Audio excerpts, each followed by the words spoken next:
जय और वीरू की दोस्ती अटूट थी। वो दोनों हर काम मिल बांट कर करते थे। अरे वीरू, मुझे जरा उठा तो, वो आम तोड़ना है मुझे। अभी आया। वीरू शरीर से बलवान था और जय अक्ल से। दोनों एक साथ मिलकर बहुत ही ताकतवर थे। वीरू दिन भर कसरत करता रहता। अरे अब तक तेरी कसरत खत्म नहीं हुई। अरे बस थोड़ी सी बची है, तब तक तो मंदिर में खाना खत्म हो जाएगा। क्या मंदिर में खाना है? हाँ, सुना है किसी बड़े आदमी की मन्नत पूरी हो गई है, इसीलिए उसने मंदिर में अच्छे अच्छे पकवानों की दावत रखी है। क्या बात कर रहा है? चल जल्दी, पकवान मिले और मैं ना खाऊं, भला ऐसा कभी हो सकता है क्या? वही तो, चल। दोनों मंदिर में खाने के लिए बैठ गए और पकवान का लुत्फ उठाने लगे। वीरू का जैसा जिस्म था वैसे ही वो खाना भी खाता था। मेरा तो हो गया। इतनी जल्दी? हाँ, मेरा तो अभी शुरू हुआ है, अब तो मैं और खाऊंगा। हाँ हाँ, खा ले, मैं यहीं बैठता हूँ। जितनी चीजें वीरू की थाली में परोसी जा रही थी वो सब वो झट से चट कर जाता था। कई लोग खाकर उठ गए, नए लोग बैठ भी गए, लेकिन वीरू अभी तक खाना खाए जा रहा था। आखिर करीब 1 घंटे के बाद उसका खाना खत्म हुआ। चल भाई, अब चलते हैं। तेरा पेट भर गया ना? हाँ हाँ बिल्कुल। और फिर दोनों दोस्त वहाँ से निकल गए। वो लोग वीरू के घर के बाहर बैठे थे। मुझे अब तक कोई काम नहीं मिला, ऐसे ही चलता रहा तो मेरा घर कैसे चलेगा? इसीलिए मैं तुझसे कहता हूँ, तालीम हासिल करने के साथ थोड़ी कसरत भी कर ले। अगर तेरा भी जिस्म ताकतवर होता तो तुझे कोई ना कोई काम मिल ही जाता। मुझे तेरे जैसी मजदूरी नहीं करनी, कम से कम मेरे पास काम तो है। क्या फायदा हुआ तेरी इतनी तालीम का जब तेरे पास कोई काम ही नहीं है? अब तो कुछ सोचना पड़ेगा। जब भी जय अपने घर जाता तो उसकी बीवी उसे काम के लिए ताने कसने लगती। लगता है आज भी तुम्हें कोई काम नहीं मिला। मैं ढूंढ तो रहा हूँ, उम्मीद है जल्द ही मिल जाएगा। यही मैं कितने रोज से सुन रही हूँ, अब तक तुम्हें कोई काम नहीं मिला है। मैं ढूंढ लूंगा। और जय गुस्से में अपने घर से बाहर निकल आया और यहाँ वीरू की बीवी उसे सुना रही थी। पता नहीं किस भूखड़ से शादी हो गई मेरी, दिन भर बस खाना ही बनाती रहती हूँ, वो भी तुम्हें कम पड़ता है। जितनी तुम्हारी पगार है ना, उतने में यही बहुत है, और ऊपर से तुम्हारी मांगे, पराठे बनाओ, ये बनाओ, वो बनाओ। तो तुम क्या चाहती हो? यही कि तुम और पैसे कमाओ, वरना तुम्हारी खाने की मांगे मैं पूरी नहीं कर सकती। ठीक है। दोनों दोस्त एक ही पेड़ के नीचे आकर बैठ जाते हैं। क्या हुआ? होगा क्या? फिर से बीवी की किटकिट? मेरा भी वही है। मेरे पास एक तरकीब है। हमारे गांव की जड़ी बूटियों की शहर में बहुत मांग है, क्यों ना हम ये जड़ी बूटियां शहर में बेचें? हाँ हाँ, क्यों नहीं। तो चलो कल ही चलते हैं, कम से कम कुछ रोज के लिए बीवियों का मुंह बंद हो जाएगा। बिल्कुल। अगली सुबह जय और वीरू दोनों जड़ी बूटियों की टोकरी लेकर पैदल निकल पड़े। शहर काफी दूर था। तकरीबन दोपहर के 12 बज गए और वो लोग शहर पहुँचे और वो एक व्यापारी के पास गए। अरे सेठ जी, ये देखिए हमारे पास ताजी जड़ी बूटियां हैं। उस सेठ ने कुछ जड़ी बूटियां सूंघी। वाह, ये तो बहुत उम्दा है। क्या दाम लोगे तुम लोग?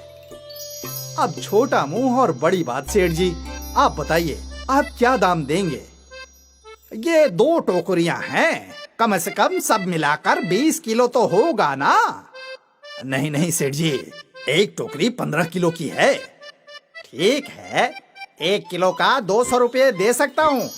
जय और वीरू ने एक दूसरे की ओर देखा। ठीक है सेठ जी, हमें मंजूर है। सेठ के खादिम ने टोकरियों का वजन देखा तो एक टोकरी का वजन 15 किलो था। 20 किलो के 6000 रुपये, ये लो। शुक्रिया सेठ जी, बहुत बहुत शुक्रिया। 6000 रुपए कमाकर दोनों बेहद खुश थे। रास्ते में दोनों गुफ्तगू कर रहे थे। ये कारोबार तो बहुत अच्छा है। 2000 की जड़ी बूटियों के हमें 6000 मिले, मतलब 4000 का मुनाफा। हाँ बिल्कुल, 2000 मेरे और 2000 तेरे। ये ले, इन बचे हुए 2000 से हम अगली बार वापस जड़ी बूटियां खरीदेंगे। हाँ हाँ बिल्कुल। दोनों दोस्त जंगल के रास्ते गांव लौट रहे थे। वो लोग रास्ता भटक गए तो और शाम हो चुकी थी। मुझे लगता है हम लोग रास्ता भटक गए हैं। क्या? अरे लेकिन मुझे बहुत भूख लगी है। इस जंगल में खाने को खाना कहाँ मिलेगा? थोड़ा और चलते हैं, कोई ना कोई गांव मिल ही जाएगा। ठीक है, चलते हैं। कुछ दूर चलने के बाद उन्हें एक गांव मिला। रुक, मैं अभी उस गांव से कुछ खाने के लिए लाता हूँ। मैं जाता हूँ। तो नहीं, मैं जाता हूँ। मुझे देखकर डर कर वो लोग खाना दे ही देंगे। वीरू अपनी अकड़ में गांव के अंदर गया और एक घर के अंदर दाखिल हो गया। मुझे बहुत भूख लगी है, मुझे खाना दो। कौन हो तुम और मुझसे खाना क्यों मांग रहे हो? पता नहीं कहाँ कहाँ से चले आते हैं लोग। तुम लोग खाना देते हो या यहीं तुम्हारा सर फोड़ दूं? अरे बचाओ, कोई तो हमें बचाओ, ये आदमी हमें मारने की धमकी दे रहा है। उस औरत की चीख सुनकर गांव वाले वहां जमा हो गए और अपनी लाठियों से वीरू को पीटने लगे। मुझे छोड़ दो मुझे। वीरू दुम दबाकर वापस भाग गया। ये देख, उन लोगों ने मेरा क्या हश्र किया। मैंने तो बस खाना ही मांगा था। तूने जरूर धमकी दी होगी। अब तू यहाँ बैठ और देख। जय उसी घर के बाहर गया। हाँ ना तुम, क्या तुम भी उस पागल आदमी के दोस्त हो? मैं उसी का दोस्त हूँ। वो दरअसल हम शहर से अपने गांव लौट रहे थे, लेकिन रास्ता भटक गए। हमें बहुत भूख लगी है। तो तुम भी खाना मांगने आए हो? नहीं, मैं तो खाना खुद बना लूंगा। मुझे बस आग और एक बर्तन चाहिए पकाने के लिए। लेकिन तुम पकाओगे क्या? जय ने जमीन से एक पत्थर उठा लिया। मैं इस पत्थर का खाना पकाने वाला हूँ। क्या? भला पत्थर से खाना पकता है क्या? ये पहली मर्तबा सुना है मैंने। यकीन नहीं होता है तो मुझे आग और बर्तन दे दो, मैं बनाकर दिखाता हूँ। ठीक है। गांव वालों ने आग और बड़े बर्तन का इंतजाम किया। जय ने बर्तन में पानी डाला और उसमें वो पत्थर डाल दिया। कुछ देर बाद पानी गर्म हो गया। अगर थोड़ा आलू मिल जाता तो मजा ही आ जाता। हाँ, मैं देती हूँ। वो खातून आलू लेकर आई। जय ने बर्तन में आलू डाल दिए। और थोड़ा चावल भी मिल जाए तो सोने पे सुहागा हो जाए। मैं देती हूँ चावल। दूसरी खातून ने चावल दिए। जय ने बर्तन में चावल भी डाल दिया। कुछ देर बाद और थोड़ी दाल और नमक भी मिल जाए तो मजा आ जाए। हाँ, क्यों नहीं। तीसरी खातून ने दाल और नमक लाया। जय ने सब कुछ बर्तन में डाल दिया। उन्हें मिलाकर पकाने लगा। कुछ देर बाद खाने की खुशबू फैलने लगी। लगता है पक गया है। इस बीच गांव वालों की नजर से बचाकर जय ने बर्तन से पत्थर निकाल दिया। मेरा खाना तैयार है। मैं अपने लिए और अपने दोस्त के लिए खाना लेता हूँ, बाकी आप लोग खा लीजिए। जय ने छोटे पतीले में अपने और अपने दोस्त के लिए खाना ले लिया। आप सबके लिए काफी खाना है। उसके जाते ही गांव वाले पत्थर का खाना चखने लगे। मुझे नहीं पता था कि पत्थर से इतना मजेदार खाना बनता है। हाँ, इस आदमी ने तो करिश्मा कर दिया। गांव वाले हैरान थे और जय बहुत खुश था। जय अपने दोस्त के पास पहुंचा। देखा मेरे दिमाग का कमाल? हाँ, और मैं ये भी समझ गया कि ताकत से ज्यादा अक्ल ताकतवर होता है। अब जल्दी से मुझे खाना दे दे, मुझे बहुत भूख लगी है।